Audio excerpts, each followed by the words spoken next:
Hey everyone, so today we're going to talk a little bit about the pros and cons of living on your boat while you're fixing it. We're going to have our boat on the yard for probably close to a year, so we really need to think this through before deciding one way or the other. So the first big category I would say is it even doable? Which right now, the Leopard that's coming in that we're going to be fixing up is not livable in our opinion for us. But right now we still have this boat until it sells so that we can live in that. And then, so everyone has their own criteria of what you require to live, to have your lifestyle. Obviously safety being the biggest factor, but we've fixed up a couple of houses, and we also lived in this while we were fixing it. And so us as a family, we know pretty much what we need to make it an option to even live in it. Things like toilets, water, electric, and importantly, a place to sleep. A comfortable place to sleep, yeah. When we place. were first living in this, fixing it up, we had almost a week of our bed being a futon that wouldn't go all the way down, so it was like a taco, and it was like the worst sleep ever, and we're not going back to that. We'll have an actual place to sleep before we move on to the new boat. No taco bed. Yeah. But obviously when you're on the bathrooms, the toilets don't actually work in the boat anyway. So you either have to have some sort of porta potty or use the yard's facilities, or probably a combination of both. So that's something to consider anyway. Some people will draw the line at that and say, that's not livable for us. So that's just something to consider when working on a boat. But you get electric anyway from the boatyard, which you need the electric to fix your boat. But we also need, lighting and electric for boiling water and things. Water is a big part for making food, and of course staying hydrated while you're working all day, cleaning things. Just as you're working, you need to be able to clean things. So besides just figuring out is it even possible or doable for you, we have a few different categories we're going to go through. One being price, the difference in price, time, and convenience. So jumping right into the first one, price, it's pretty straightforward. If you already own the boat and you already have to pay for it on the yard, it's going to be cheaper to actually live on the boat. As long as you can actually still cook on it and you're not eating out every single meal or something like that, it's most likely going to be much cheaper. Then if you are not living on the boat, which right now we're going to be living on this one, and it's going to be anchored right outside pretty much. So we're going to have to dinghy in and everything, but our price shouldn't really go up, or our price won't really go down after we sell this boat and move on to the other boat or whatever, because we won't be paying a lot just for having this boat there anyway. Well, in some situations you may be paying an extra fee to leave your dinghy. That's true. However, we've discussed with the marina, and we will be allowed to use a dinghy dock. Yeah.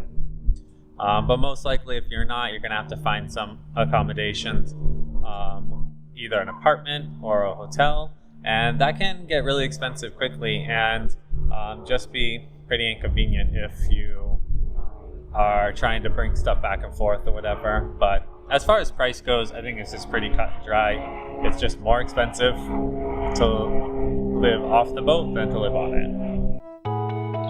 Hey everyone, we've just started a huge project of fixing up a Leopard 48.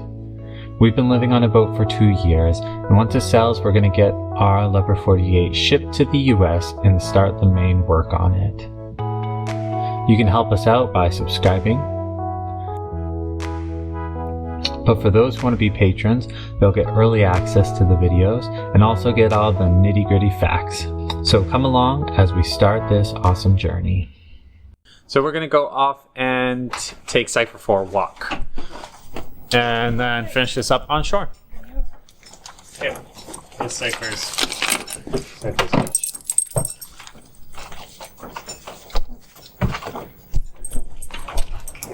Are you driving, Alana, or are you driving, Dad? Okay. Are you on your race car?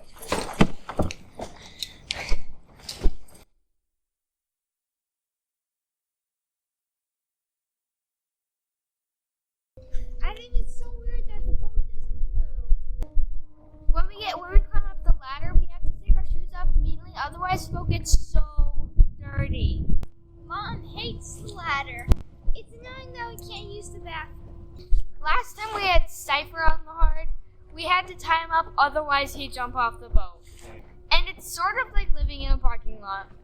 It's loud all day long.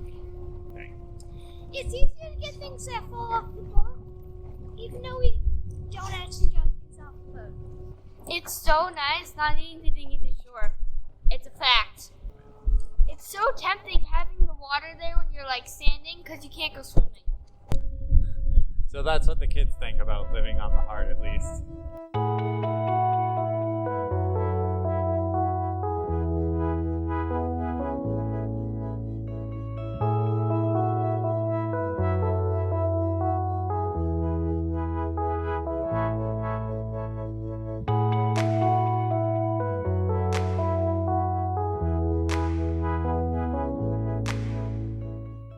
So our next category is time. And this one's probably the most confusing because it has so many variables. But if we're talking about not living on the boat, then the time is obviously the commute between wherever you're living and wherever you are working on the boat. And that can be a lot. Like if we're in the Key Largo, I'm not sure we're going to find a good spot for us to stay in Key Largo, so we may have to stay outside of it. And you could be traveling, I don't know, half an hour. So 40 minutes to an hour. Yeah, so that could add a lot of time quickly. And when we're staying on our boat, right now, that's the dinghy ride in, that could easily be a half an hour depending on where we anchor. So Yeah, half an hour to the dinghy dock. Then if you forget anything, gotta turn around and get it. Yeah. I think saves a lot of time to have everything all in one location. All your tools, all your stuff to prep for food. Yeah. If you don't have to go back, if you don't have to leave the boat that you're working on to get food for lunch and dinner, then that's going to save a lot of time. And but on the flip side of it is you have I could leave a project and leave the whole place super messy and clean it up later, or I may not even have to clean up all of it right away when I'm just going to get back into the project. But if you're living on the boat, you really do have to clean everything up every day in order to get food ready and all of that. So that can take a lot of time. And if you're living in a section of the boat, you may have to fix something in that section, and you'd have to move all the stuff, fix it, clean it up, put it back, and that can take a lot of time too. So it's really a toss-up on how you work and what projects you're doing. Alternatively, if you aren't living on the boat, you're gonna have things like supplies, pieces and parts for projects stored against the walls and things, paint cans here and there that you'll need to move in order to get to a section to work on it. So Yep. I think anywhere you work it, you are going to be moving things to work on projects. Like we've never had that much space on any project we've done that we haven't had to move things to get to it. Maybe everything off the floor, move it into the next room so that you can take care of the floor, or away from all the walls, or you know.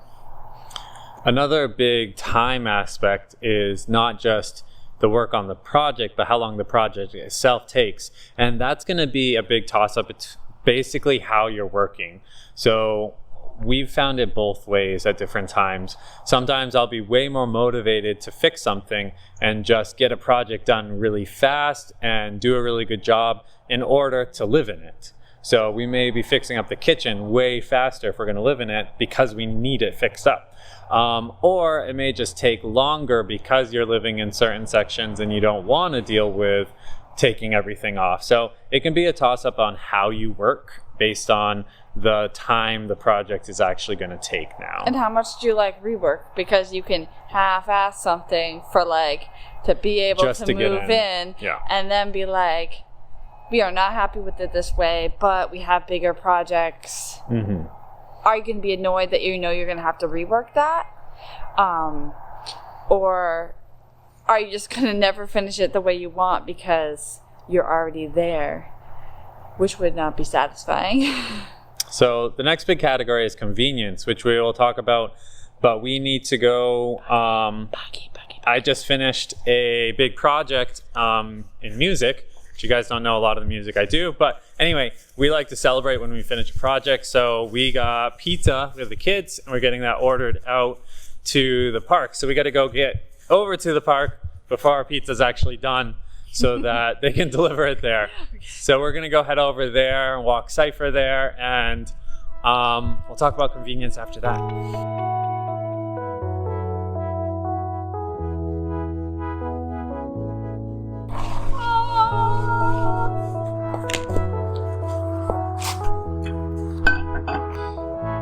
So the last category is convenience.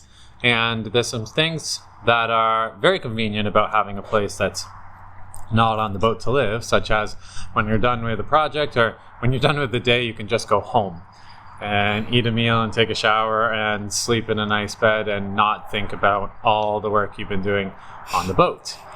But ideally, try to turn that off.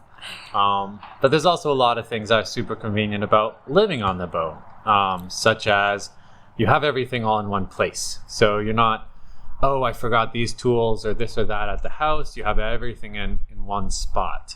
That can be a huge time saver and just very convenient. If you did live off the boat and got an apartment, leases are not convenient at all. So yeah, the rental situation, if you get, no matter what it is usually not ideal convenient. world, I guess, month to month. But still, if you need that extra week because you thought the boat was going to be ready and it wasn't,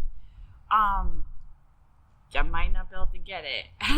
If you need to sign a year lease and we ended up getting projects done way faster and getting on the water, we'd want to leave. But you're kind of committed to that year lease.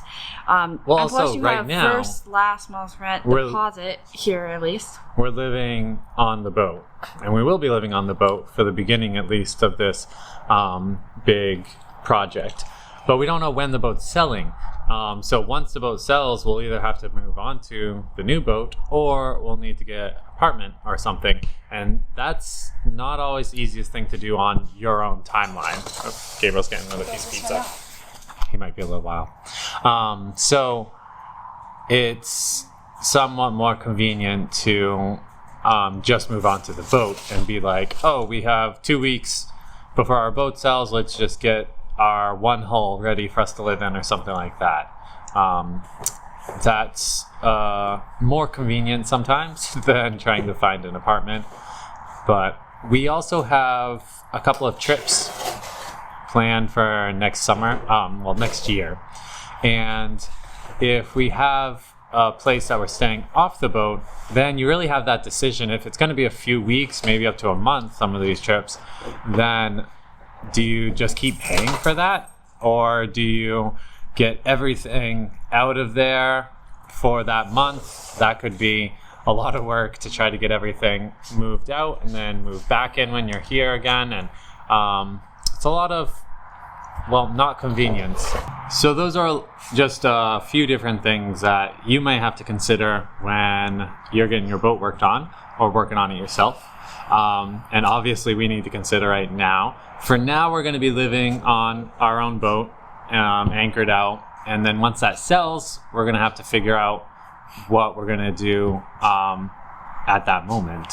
We have lived on the boat in the past, and it will really depend on if things fall in line that it's going to work out great to live somewhere close by, or if we have stuff ready to already live on the boat, and how long that is, and all those things. So we will keep you in the loop of what we're doing, but those are just some of the things that we have been thinking about when we're getting everything else ready for the boat to come.